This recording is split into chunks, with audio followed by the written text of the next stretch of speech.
इस बस्ती में मैं एक मर्तबा इससे कबल भी हाजिर हुआ।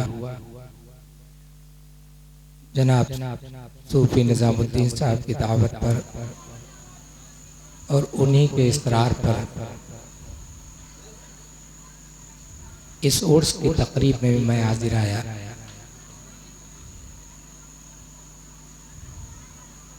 ये उर्स की महफिल है और हर महफिल का अपना एक मिजाज होता है। बेश बेश जलसे सीरतुन नबी होता है,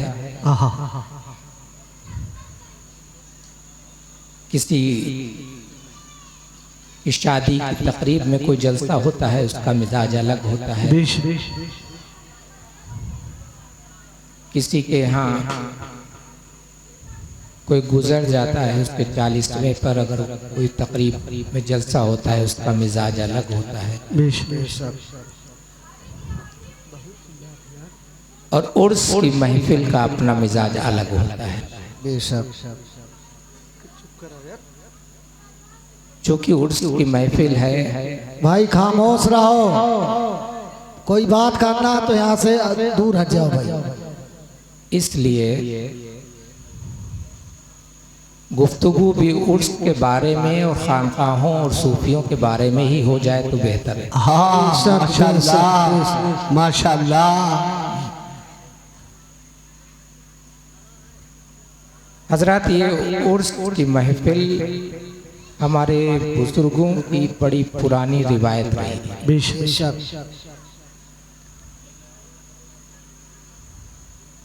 हर बुजुर्ग अपने पीर का उर्स मनाया करता था। सच है सच है। और वो दुनिया में कहीं भी हो अपने पीर के उर्स में जरूर पहुंचता। सच और उस महफिल का अंदाज ये हुआ करता था कि सारे उनके मुरीदीन, सारे मुतक़िदीन, सारे चाहने वाले एक जगह इकट्ठा होते थे। उन बुजुर्ग की बताई हुई बातों पर गुफ्तगू करते थे और उनके मिशन को कैसे फरोग दिया जाए इस पर गुफ्तगू होती।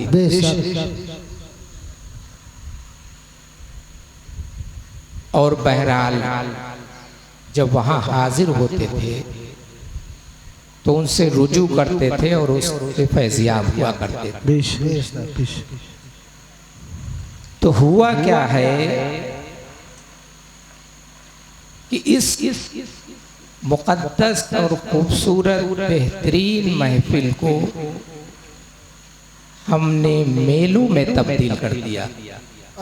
बेशक अब उर्स मेले के नाम से जाना जाता। देवा मेला, अजमेर मेला, यानी इतनी पाकीज़ा महफिल को हमने उसके मुक़द्दस जो उसकी अहमियत थी उसको तार तार कर दिया। बात समझ में आ रही है? जो उर्स का मकसद हुआ करता था उसको खत्म करके हमने उसको मेले की शक्ल दे दी। और फिर मेले में हुआ ये कि जितना बड़ा मेला उतना बड़ा बुजुर्ग।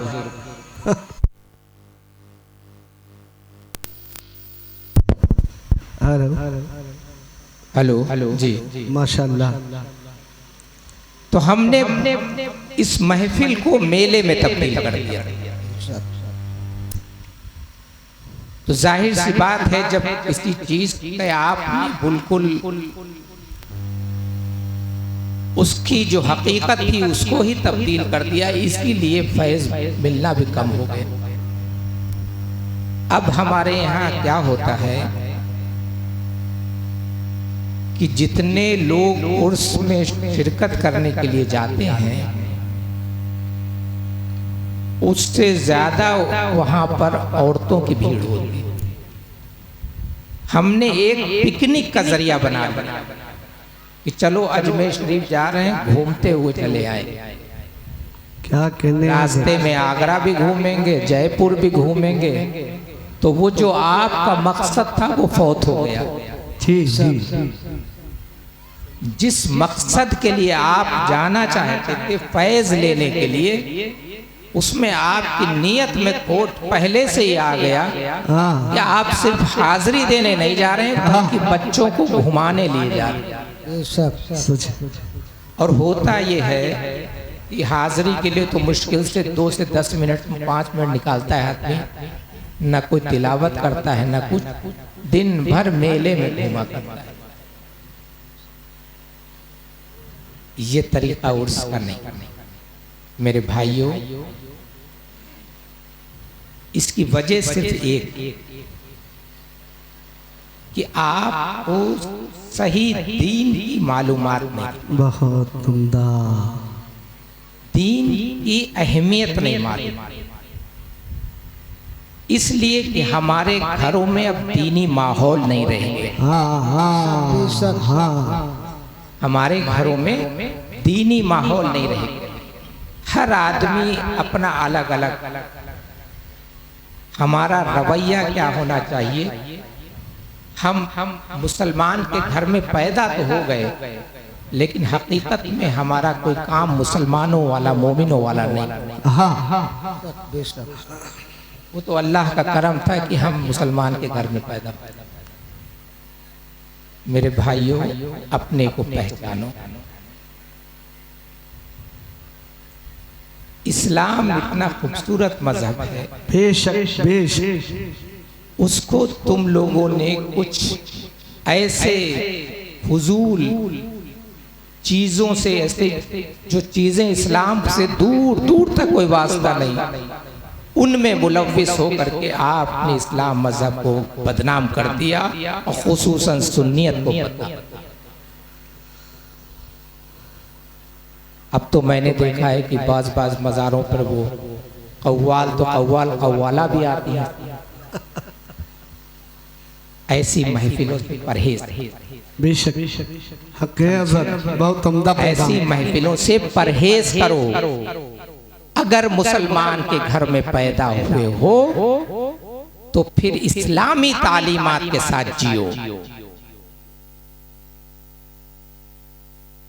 इस्लाम यहाँ पर जो हिंदुस्तान में आप इस्लाम की रानाइयाँ देख रहे हैं, जो आप लोग बैठे हैं, जो इस्लाम यहाँ फैला है, ये किसी बादशाह ने फैलाया नहीं है, किसी हुकूमत का इसमें कोई हाथ नहीं है, बल्कि ये बुजुर्गों का, सूफियों का कारनामा। और उन्होंने अपने इखलाक से उसको फैलाया। नारे तकबीर, नारे रिसालत, नारे रिसालत, शहजादे मौलाए कायनात, शहजादे गौसे आजम, नारे तकबीर, नारे रिसालत। अल्लाह के रसूल फरमाते हैं, इखलाक मोमिन की पहचान। बेशक। और खानकाहों में सूफियों के यहाँ इसी का, आपको इसी बात की तालीम दी जाती है। सूफी और खानकाहें ये जोड़ने का काम करती हैं, तोड़ने का काम नहीं करती। सचे बात समझ में आ रही है? हर आदमी का वेलकम करती। खानकाहों का अपना मिजाज ये होता था कि उनकी एक अलग दुनिया, वहां खाना भी मिल जाता था, पीने को पानी भी मिल जाता था, दुआएं भी मिल जाती थी, और आप जिस हाजत से जा रहे हैं वो आपकी हाजत भी पूरी हो जाती। जब दुनिया से आदमी परेशान, कुछ समझ में नहीं आता कि कहाँ जाएं, किधर जाएं, दिमाग काम नहीं कर रहा है, तब आदमी जो है खानकाहों की तरफ रुजू हुआ करता था, खानकाहों की तरफ रुजू होता। और खानकाहों का काम क्या था? आपने देखा होगा कि खानका जहाँ भी होती है, चाहे कोई खानका हो, चाहे अजमेर शरीफ हो, देवा शरीफ हो, बिलग्राम शरीफ हो, मारेरा शरीफ हो, कालपी शरीफ, कहीं भी हो, खानका के पड़ोस में मस्जिद जरूर होती है। बेशक होती है ना, और उसी में एक इदारा भी चलता रहता है। तो क्या मतलब कि जाइए पहले अल्लाह के आगे सर को झुकाइए, और वो जो इदारा होता था वहां आपकी जबान की सफाई होती थी, वहां जबान की सफाई होती थी, कुरान की तालीम दी जाती थी, और जो उसके बाद में सूफी आपके दिलों की सफाई करता था। बेशक वो आपके दिलों की सफाई करता। कोई भी आपको खानका बगैर मस्जिद के बगैर, क्योंकि तरीकत जो है ना, जो पीर चाहे जितना बड़ा चोंगा पहन लीजिए, चाहे जितना बड़ा जुब्बा पहन लीजिए, अगर आपके माथे सर पर शरीयत का अमामा नहीं बंधा होगा तो वो तरीकत वाह वाह वाह वाह, तरीका शरीयत के बगैर नहीं। मीर अब्दुल वाहिद गिरामी रहमतुल्लाह अलैह फरमाते हैं कि अगर कोई पीर तुमको हवा में उड़ता हुआ भी दिखे लेकिन शरीयत के खिलाफ बात करे तो इसका मतलब वो पीर नहीं, शैतान है। सच।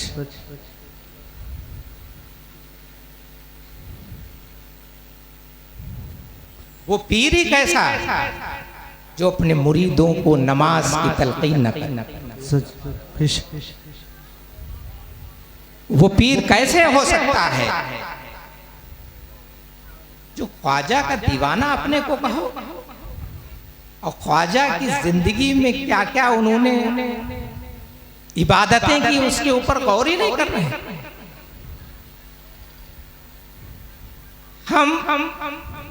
हमने क्या किया है कि बुजुर्गों का बताया नहीं कि आपको दीन की समझ नहीं है। हम YouTube पे पहले कैसेट में कव्वाली पे ख्वाजा गरीब नवाज की करामातें सुन रहे हैं, गौस पाक ने मुर्दों को जिला दिया, अब हम इसी में खुश हैं। क्या कभी गौर किया है कि गौस पाक ने ईशा के वजू से फजर की नमाज पढ़ी? उस पर कीजिए। और इस्लाम करामत की बुनियाद पर नहीं फैला, इस्लाम इस्तिकामत की बुनियाद पर। इस्लाम इस्तिकामत की बुनियाद पर फैला है। मेरे भाइयों, वो पीर और वो इस्लाम, वो कैसे पीर हो सकता है जो इस्लाम की तालीमात को फरोग न दे? अल्लाह के रसूल फरमाते हैं नमाज मेरे आंखों की ठंडक। और हम सीना ठोक के कहते हैं कि हम आशिक़े रसूल हैं। बताइए सुबह से शाम तक कितनी ठंडक पहुंचाते हैं? सुबह से शाम तक कितनी ठंडक पहुंचाते हैं? हमारी उम्र 50 साल की हो गई, 60 साल की हो गई, हमको सही वुज़ू का तरीका नहीं मालूम, सही नमाज का तरीका नहीं मालूम है। हमको ये नहीं मालूम कि हमारे बाप की जायदाद में हमारी बहन का हिस्सा कितना है, हमारा हिस्सा कितना है। कितने लोग हैं? बात समझ में आ रही? ये दीन के बेसिक उसूल जिनको जानना ही जानना है आपको। न हमको हराम का पता है न हलाल का। बहुत से हम ऐसे काम कर जाते हैं जिसमें पता ही नहीं कि अब ये हराम है या हलाल है, कर रहे हैं। मिसाल के तौर पर आप गुजर रहे हैं इधर से, रास्ते में खीरे का पेड़ लगा है किसी का, या आम का बाग है, आप घुस गए या आपके बच्चा गया उसमें से एक आम तोड़ लिया, खीरा तोड़ लिया, आपने भी कहा अच्छा जाओ, अम्मा साथ में थी, अम्मा का एक और लिया। क्या वो हलाल हुआ? क्या वो जायज हुआ?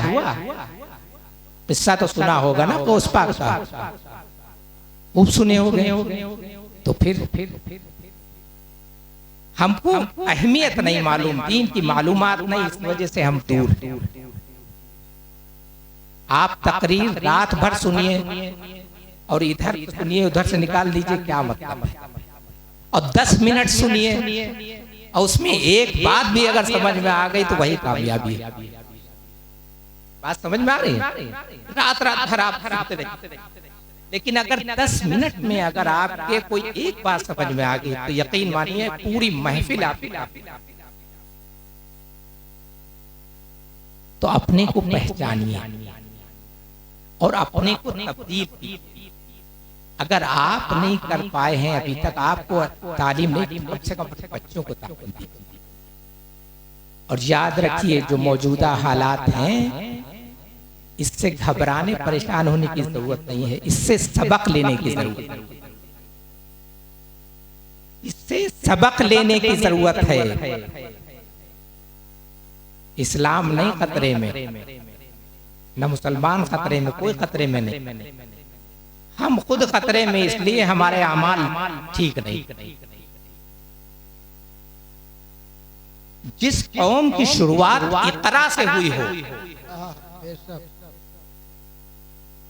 उस कौम का ये हाल कि हमारे बच्चे सबसे ज्यादा पढ़ाई में कमजोर, दूर।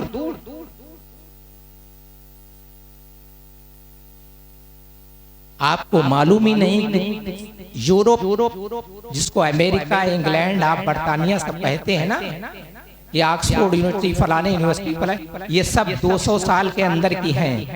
आपके यहाँ जब यूनिवर्सिटी थी, जब यूनिवर्सिटी का कोई नाम भी नहीं, सल्तनत अब्बासिया में, लेकिन हमको मालूम ही नहीं, हमको अपनी तारीख ही नहीं मालूम।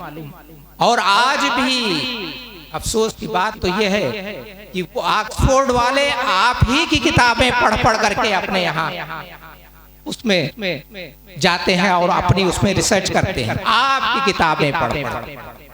लेकिन हम कुछ नहीं मालूम कितने ये स्पेस में कितनी चीजें हैं, इसमें कितनी सितारों, कितनी सैयारों के जो है वो सिर्फ मुसलमानों की देन।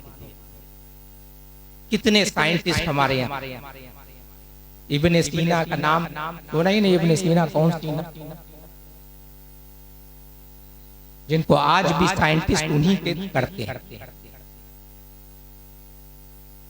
तो हमको अपने को पहचानने के लिए माहौल घर में बदलने की जरूरत है। और यकीन मानिए आप बदल गए तो पूरा माशरा बदल गया। आप दुनिया की ठेकेदारी मत लीजिए, सिर्फ अपने को बदलिए। क्या दिन में आप 10 मिनट, 15-20 मिनट एक नमाज के लिए नहीं निकालते? और फिर कहते हैं कि बरकत नहीं, चलो फला पीर के पास चले, फला। ऐसे नहीं हो। अगर नमाज पढ़ेंगे, अल्लाह से रुजू करेंगे तो इंशाअल्लाह ताला बरकत होगी। फिर जाइए, आप कहीं भी जाइए, फिर फैज भी मिलेगा, फिर हकीकत में फैज मिलेगा। पहले बुजुर्गों का क्या मामला होता था? देखने में तो दुबले पतले, 8-8 दिन खाना नहीं खाते थे, 10-10 दिन रोजे पे रोजा रखते थे, लेकिन उनकी रूहानी कुव्वत इतनी थी कि वो सदियां देख लिया करते। और आज हमारी सिर्फ जिस्मानी कुव्वत है, हम 50 किलो के 70, 80, 90 किलो हुए जा रहे हैं, लेकिन हमारी रूहानी, क्योंकि आदमी के अंदर 2 चीज, एक रूह और एक जिस्म। तो हमने जिस्म को तो खूब मजबूत कर लिया, लेकिन रूह कमजोर हो जाती, क्योंकि जिस्म की ग़िज़ा तो हम खा रहे हैं सुबह से शाम तक, गोश्त भी खा रहे हैं, समझे, मुर्गा भी खा रहे हैं, सब्जी भी खा रहे हैं, दूध भी पी रहे हैं, तो एक चीज को तो कर रहे हैं, लेकिन जो आपके अंदर रूह है उसकी ग़िज़ा क्या है? अल्लाह और उसके रसूल का जिक्र और नेक आमाल, दूसरों के साथ अच्छाई से पेश आना, वालिदैन की खिदमत करना, बड़ों की इज्जत करना, पड़ोसी का ख्याल करना। आपकी सूफियों का खास बात यह था कि उनकी जात से किसी को तकलीफ नहीं पहुंचती।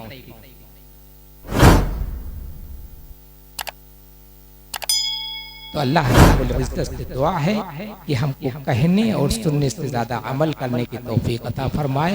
और यहाँ पर जितने भी हाज़रीन हैं या अल्लाह इन सब की हाज़िरी को अपनी बारगाह में कबूल फरमाए। अल्लाह ताला इनकी उम्रों में बरकत अता फरमाए, इनके रिस्क में बरकत अता फरमाए। मौला इनकी बच्चों की उम्र में बरकत अता फरमाए। अल्लाह इनके बच्चों को तालीम अता फरमाए। हमारे उलमा अहले सुन्नत के उम्र में, रिस्क में, इल्म में, अमल में बरकत अता फरमाए। और जो इसके आस्थाने शरीफ के देखने वाले हैं, जो इसका रखरखाव करते हैं, जनाब इकबाल हुसैन साहब की उम्र में, रिस्क में, इल्म में, अमल में बरकत अता फरमाए। और अल्लाह ताला इनको सही मानों में बुजुर्गों के नक्शे कदम पर चलने की तौफीक अता फरमाए। और यहाँ पर जितने भी कब्रिस्तान में लोग जा चुके हैं, जो भी यहाँ पर है, अल्लाह ताला उनकी मग़फ़िरत फरमाए, उनको अल्लाह ताला जन्नत में आला से आला मुक़ाम अता फरमाए और बुजुर्गों का फैज़ान जारी सारी फरमाए और हम सबका खात्मा ईमान फरमाए। वाखिरु दावाना अनिल हम्दुलिल्लाहि रब्बिल आलमीन। अब माशाअल्लाह प्रोग्राम चलता रहेगा, आप लोग तशरीफ़